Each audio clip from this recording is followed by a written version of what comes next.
भरत शर्मा जी गीत गईनी कि जब से कमनवा के अरे दिनवा धराई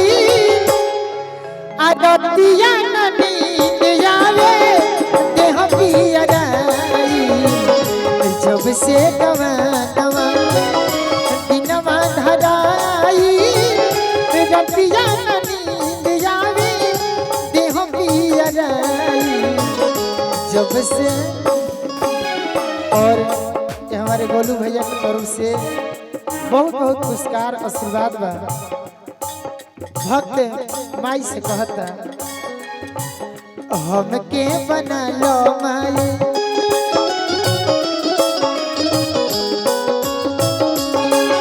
हमके बना लो माई हमके बना लो माई अचरना के धूल हो बना करना कबूल हो हमके बना लो शरणा के धूल हो बना करना कबूल हो हमके बना लो। क्या बात है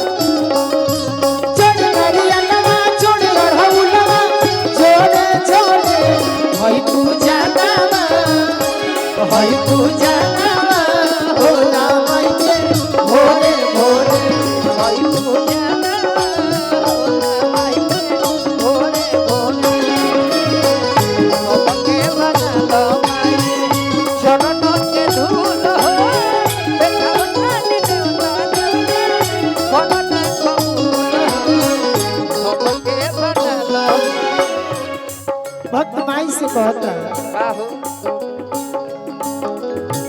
जिंदगी भाग खाती माई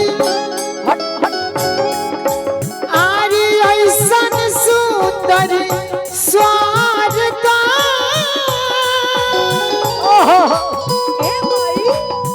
गीत संगीत माई आग आग भर दो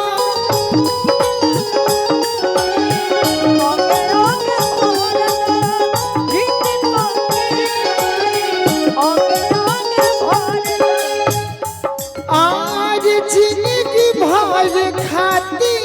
माई आज ऐसन सुंदर स्वागत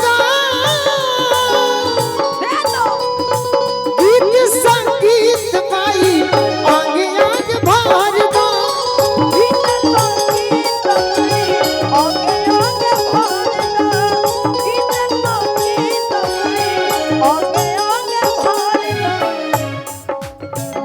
हमके बना लो माई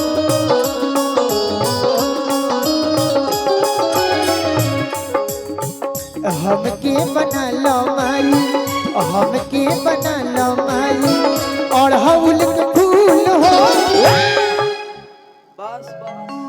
बस के लाया उड़ जाए कि हमके बना लो माई